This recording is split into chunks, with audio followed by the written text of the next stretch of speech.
All right, what's going on, everybody? This is Varric here, and I wanted to do a quick video update on the alt, the Summon Necromancer.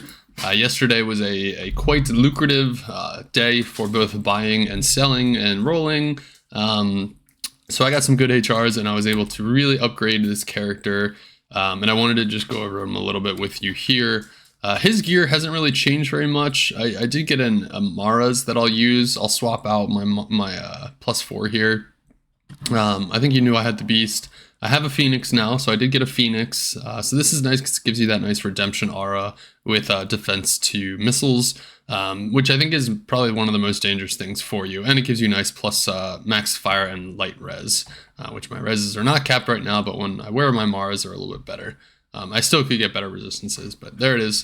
I didn't change anything with skills or stats, so nothing really to see there. The big difference here is my Mercenary. I'm no longer using the Act 2 Mercenary, Blessed Aim. I'm now using Act 3 with Prayer. So I like that very much because the Prayer helps with a lot of that life regeneration that I consistently lose because I'm blood warping a lot. My health is constantly going up, down, up, down, up, down because I have Prayer and I have Redemption Aura. So when I do lose life, I get it back pretty quickly. So I don't have to be chugging pots or anything like that. All right, so let's see the Mercenary. So that's that. Last Wish, there's the big one. Might as well start with it. Level 17 Might Aura. I was able to make this. I was pretty stoked on it. And a 13%er, it got 370 ED. So if I do need to resell this, I can do pretty well with it. Here's a +2 that I slammed myself. I put an in there and a perfect amethyst to give him extra strength. He needs to wear this. Once he levels a couple more times, he'll be fine. But yeah, Templar's Might, level 8. So with these two, we have a level 25 aura. As I said in my last video, these do stack. As long as they're auras given from gear, they can stack no matter what. They don't have to be the same level. They stack just additively. Now, plus skills will stack to his native aura. So his Prayer gets better with plus skills, okay? Excuse me, coffee. But yeah, so these stack. And lastly, I made an Exile. So this is not too expensive. It's a Vex and an Ohm and an Ist, but it gives you a Defiance aura. So I was able to get a level 15 Defiance aura. So I'm able to kind of get that Act 2 Defiance sort of deal going on.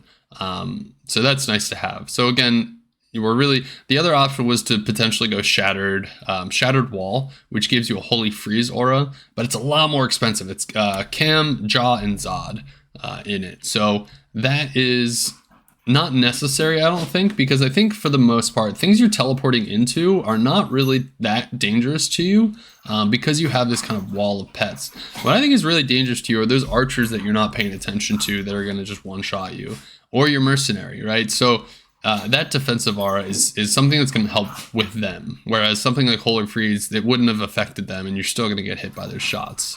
Then he's wearing Mara Walks, and again, these are literally just to help him wear his gear. I haven't really gotten anything better for him yet. I'm not in too much of a rush. Sure, he could use some FCR, but like he's an aura bot, so I'm not too concerned with it. So let's go ahead and get into a map. First, I wanted to summon my revives, and then I'll put my gear on. Just as a quick aside, I will tell you guys something I learned yesterday.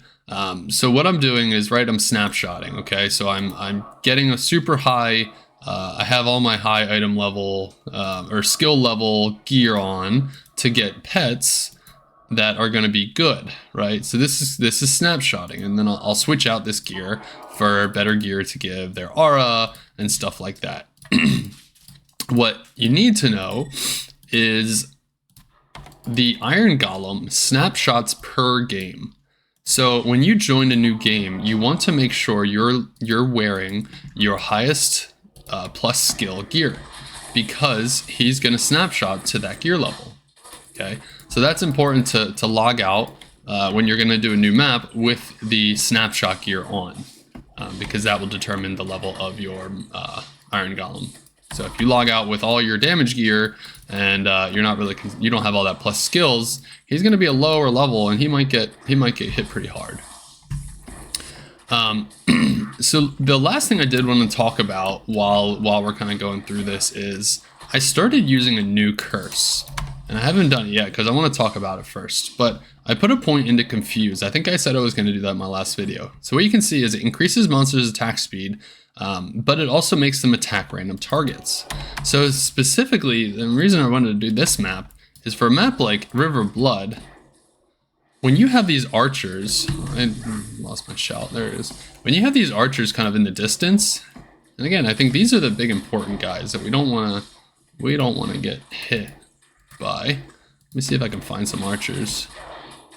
There's some archers. So I confuse them. You see, they're just going to start attacking random stuff, right? They don't know what they're doing, right? I confuse these mobs who are long range, who are from a distance, and they start attacking each other, right? And what you can also do is you can confuse them and then amplify them, right? So these guys right here that you can see are just hitting each other, and they don't know what they're doing. So it becomes a lot safer for you, right? And I think that the Summon Necromancer is all about safety, because I do think you sort of have to play him like a hardcore class, because you have that golem that you really want to keep alive, and you don't want dying on you, because potentially you're making him out of a very expensive rune word. Now I don't, because I'm kind of lazy, and I also play a little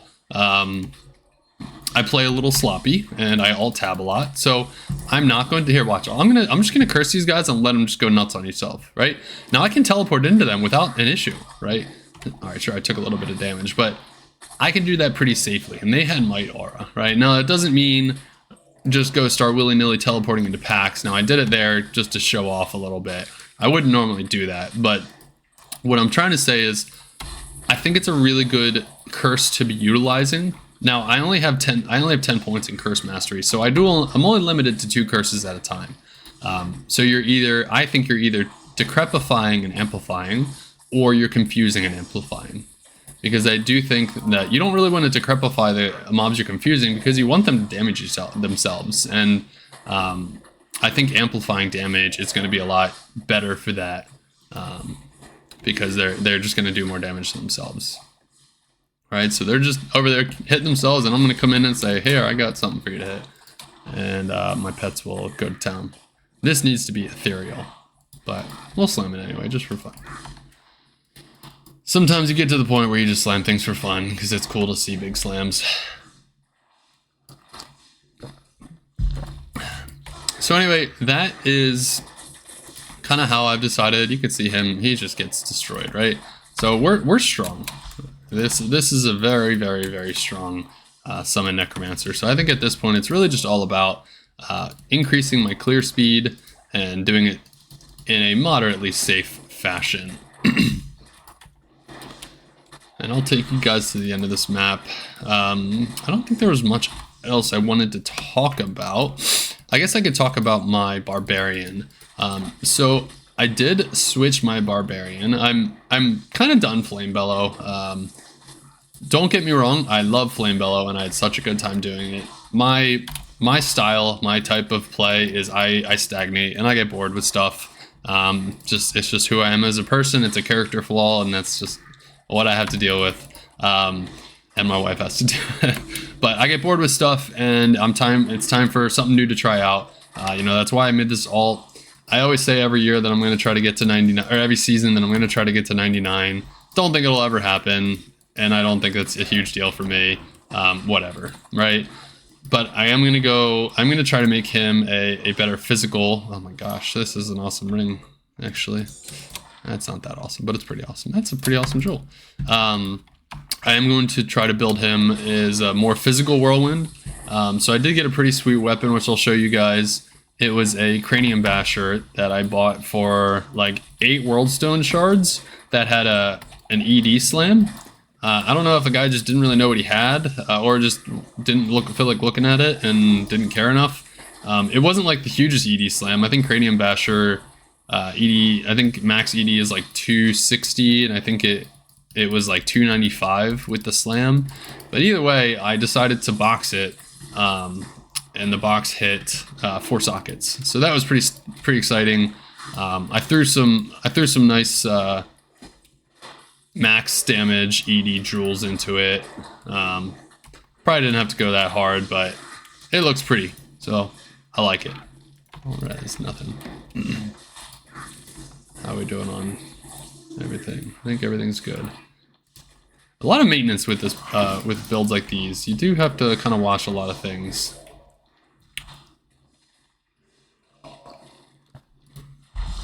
But, you know, keeps you on your toes. And the nice thing is, you know, I think for a class that's sort of notoriously boring, you can keep yourself pretty active. You can, you know, you're picking up stuff, you're finding out where your pets are, you're finding out mobs ahead of you, you're thinking ahead, you're cursing things. You know, I think there's a decent amount to do. And I really do make it practice to confuse things before I teleport into them. So you can see the confuse is not that big of a radius, right? Compared to something like amplified damage, you see that it's huge. But confuse is not that big of a radius, but the radius is just big enough for me to have a nice little landing pad. So that's typically what I like to do, is I confuse and then I jump in. Put that in there, save some space. I don't know where we are, I'm just kind of talking and playing. Yeah, so if it's small stuff like this, I won't really matter quite as much. But when it's like a giant pack that you know, I want to get into, but I don't want to just do it recklessly, then I'll confuse them and jump into them. So it's just a nice button to have. I don't think it's better than Decrepify with Amplify, right? I'm not sitting here saying that, and someone who has played Necromancer far longer than I have, which is, trust me, not hard to do, because I don't play it that much, can very well come in here and tell me how wrong I am, and I'm happy to hear it. Please tell me, give me advice. I'm not sitting here telling you how to play the game, and I'm certainly not putting myself as the subject matter expert for Necromancers. So take all this advice with a grain of salt. This is not this may not be the most optimal way to play the game. This is just through trial and error. For me, what has worked out, what I enjoy, what's cool to me. I mean, it's kind of cool seeing seeing a pack of mobs just attack themselves and then jump into it, and my pets just, you know, rain fire down on them. So I'm gonna make these guys attack themselves. Must have some physical resist somewhere that's not getting hit. I don't know. There we go.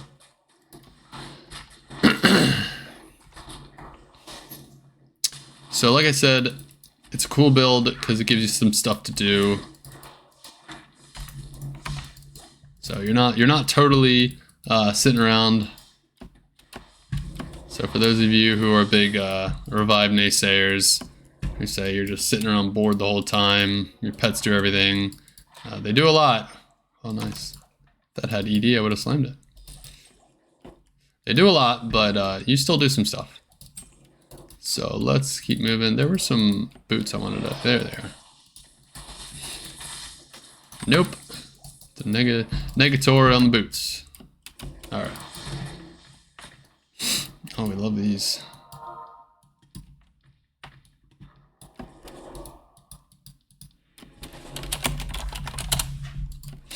Alright, where are we? I think we're near the end here. I had to backtrack a lot. I don't usually play these that way. Usually I'll do like little circles.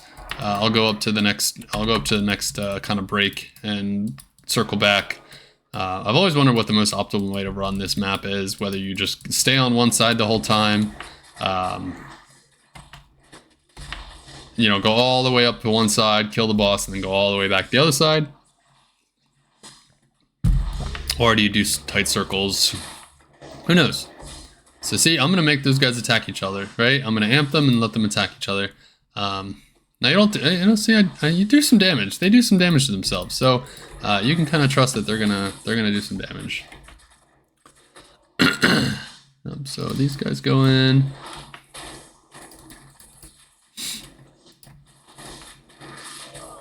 Maybe we're not nearing the end of this map.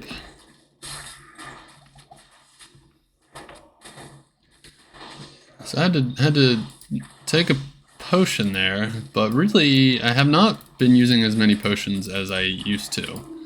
Now that may be just I've gotten better at the class and I've gotten smarter at like where I like to jump into.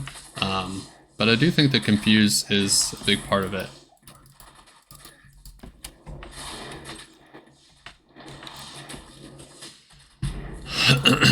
The density on this map is only like 170, so it's not the biggest. Nagel ring, no thank you.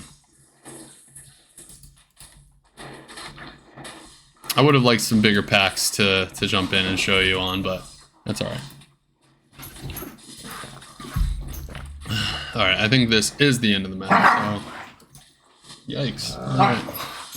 Dogs are gonna start fighting each other. Alright, let's get this guy. Let's see how we do on him. And we smash him. And he's dead. Heyo. I don't know if those gloves are ever worth slamming. I don't even think poison builds use them? I don't know. Those gloves seem pretty pointless to me. Alright, so our pets are going to clean up here. And then we're going to get out of here.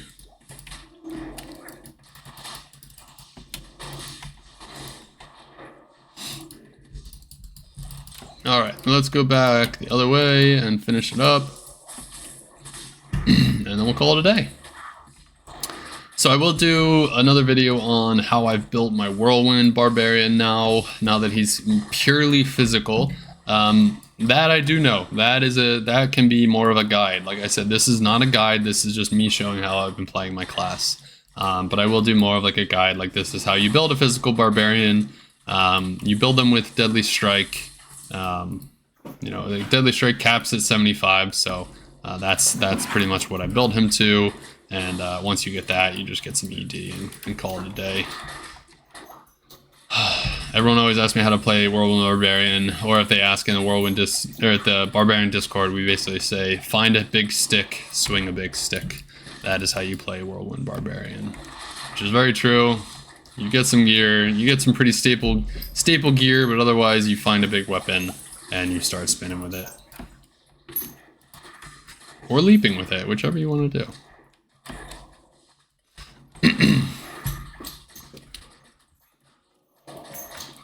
Alright. Go my minions. I think they're slowed. Yeah, they're slowed. They're decrepified. We hate them.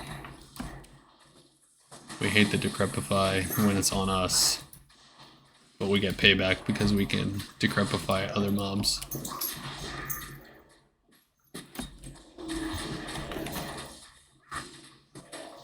Alright. And the nice thing is I feel like the things that used to chunk me to like 0 health that used to scare the hell out of me, really only take me to like 40%, 30%, and I can reactively chug a pot.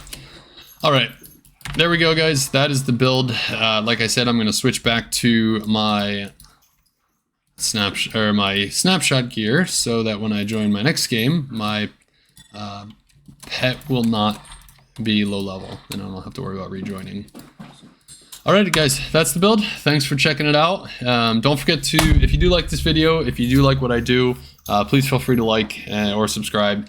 I do these videos for fun. It's fun for me to just kind of give, you know, show you guys what I'm doing, show you guys how I play the game, and I love the interaction. So please comment if you have questions or if you have comments. You want to tell me something, or if you knew a better way to play the class that I'm playing. I take all feedback, I take all advice, and I try to respond to it as best I can. So, all right, guys, take care. Have a good day. Bye.